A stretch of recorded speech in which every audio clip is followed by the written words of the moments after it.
आप देख रहे हैं अल्फा डिफेंस हिंदी में आपका स्वागत है।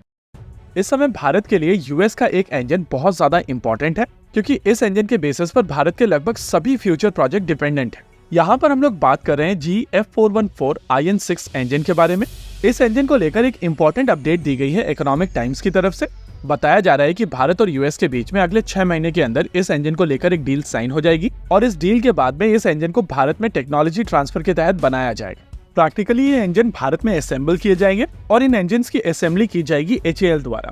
वैसे इस आने वाले प्लान को लेकर अपडेट है कि HAL की तरफ से इसके लिए जगह खरीद ली गई है और इस समय HAL की तरफ से पोल्यूशन और इन्वायरमेंटल क्लियरेंस के ऊपर काम किया जा रहा है। देखिए, इस प्लान को लेकर फर्दर आइडिया है कि जैसे ही डील साइन हो जाती है वैसे ही इस प्लान को लेकर काम शुरू कर दिया जाएगा और इस तरीके की मैन्युफैक्चरिंग प्लांट को बनाने में लगभग 18 महीने का समय लगता है। यानी कि अगर आज डील साइन होती है तो यहाँ से 18 महीने के अंदर भारत को अपना पहला जेट इंजन मिल जाएगा। लेकिन जैसा कि रिपोर्ट्स में कहा जा रहा है कि डील आने वाले 6 महीने के अंदर साइन की जाएगी, तो उस हिसाब से पहला इंजन भारत को लगभग 2 साल के बाद में मिले। देखिए, इस समय यूएस में इलेक्शन का माहौल है और आमतौर पर इस तरीके के हाई प्रोफाइल ट्रांजैक्शंस इलेक्शंस के आसपास नहीं किए जाते हैं। यूएस के प्रेसिडेंशियल इलेक्शन इस साल नवंबर में कंडक्ट किए जाएंगे और सरकार पूरी तरीके से फंक्शनल होते होते ये साल खत्म हो जाएगा। मोस्ट लाइकली अगले साल जनवरी-फरवरी में ये डील हो सकती है और उस हिसाब से अगर इस फैसिलिटी से आने वाले इंजन को फोरकास्ट किया जाए तो ईयर 2026 के एंड तक यहाँ से पहला इंजन निकल सकता है।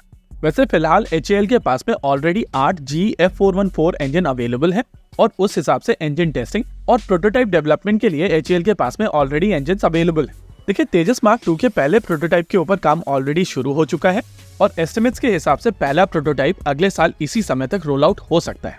लेकिन प्रोटोटाइप बनने के बाद में इसकी पहली उड़ान होगी और फिर इसके ऊपर लगभग 3 से 5 साल की टेस्टिंग की जाएगी। यानी कि साल 2027-28 से पहले ये प्रोडक्शन में नहीं जा रहा है और उस हिसाब से इस प्रोडक्शन फैसिलिटी को पूरी तरीके से डेवलप करके यहाँ से इंजन रोल आउट करने के लिए G और HAL के पास में समय होगा।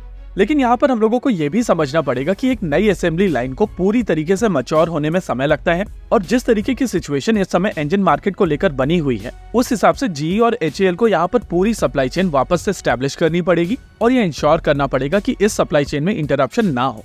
इसके अलावा फ्यूचर ऑर्डर्स को ध्यान में रखते हुए थोड़ा सा बफर अगर HAL और GE यहाँ पर बना लेते हैं तो प्रोडक्शन रन स्मूथ हो जाएगा और अगर पहले से ये इंजन बनना शुरू हो जाएंगे तो सप्लाई चेन की वो इनिशियल हिकअप्स तेजस मार्क 2 के प्रोडक्शन रन को बिल्कुल भी इंटरप्ट नहीं करेगा। वैसे आपको इन इंजन्स को भी समझना जरूरी है। अभी आप अपनी स्क्रीन के ऊपर जो एयरक्राफ्ट देख रहे हैं वो FA-18 हॉर्नेट है, जो यूएस नेवी के लिए शुरुआत में डेवलप किया गया था और इस एयरक्राफ्ट के ऊपर GF404 इंजन का प्रयोग किया जाता था। यूएस नेवी के लिए अब नए हॉर्नेट्स नहीं बनाए जा रहे हैं और इसी वजह से नए GF404 इंजन की रिक्वायरमेंट नहीं है। हालांकि स्वीडन और साउथ कोरिया की तरफ से इन इंजन्स का प्रयोग किया जाता है, लेकिन दोनों ही देश इन इंजन्स को अपने देश में असेंबल कर रहे हैं। जी हाँ, इन देशों ने ऑलरेडी इनकी सेमी नॉकडाउन किट्स अक्वायर कर ली थी और इस समय उन सेमी नॉकडाउन किट्स का प्रयोग करते हुए वो इन इंजन्स को रोल आउट कर रहे हैं। कहीं ना कहीं यही कारण है कि इन देशों को सप्लाई चेन इश्यूज नहीं झेलने पड़ रहे हैं, क्योंकि ऑलरेडी इनके पास में सेमी नॉकडाउन किट्स अवेलेबल है और उसमें कुछ इंडिजिनस कंपोनेंट डालकर ये लोग चीजों को असेंबल कर रहे हैं। तेजस मार्क 1 के लिए भारत ने इसी इंजन का प्रयोग किया है,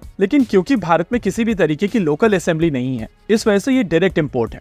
अब यूएस में सप्लाई चेन इश्यूज चल रहे हैं और ये डायरेक्ट इंपोर्ट इंटरप्ट हुआ है। इसके अलावा अभी आप अपनी स्क्रीन के ऊपर जो एयरक्राफ्ट देख रहे हैं वो FA-18 सुपर हॉर्नेट है। सुपर हॉर्नेट के ऊपर GF414 इंजन का प्रयोग किया जाता है, जो 404 का एडवांस वेरिएंट है। सुपर हॉर्नेट का प्रोडक्शन अभी भी चल रहा है और कहीं ना कहीं यही कारण है कि GF414 इंजन धीरे धीरे अभी रोल आउट हो रहे हैं। यानी कि इस पॉइंट ऑफ टाइम पर रॉ मटेरियल की शॉर्टेज के चलते इस इंजन की सप्लाई चेन के ऊपर बहुत ज्यादा असर नहीं पड़ा हुआ है। हालांकि इसकी भी डिलीवरी स्लो हुई है, लेकिन क्योंकि ये इंजन अब भारत में असेंबल किया जाएगा उस हिसाब से आने वाले सप्लाई चेन इश्यूज भारत को परेशान नहीं करेंगे। इसी के साथ आज के इस वीडियो में रखते हैं केवल इतना ही। वीडियो को अंत तक देखने के लिए धन्यवाद। देखते रहिए अल्फा डिफेंस। जय हिंद।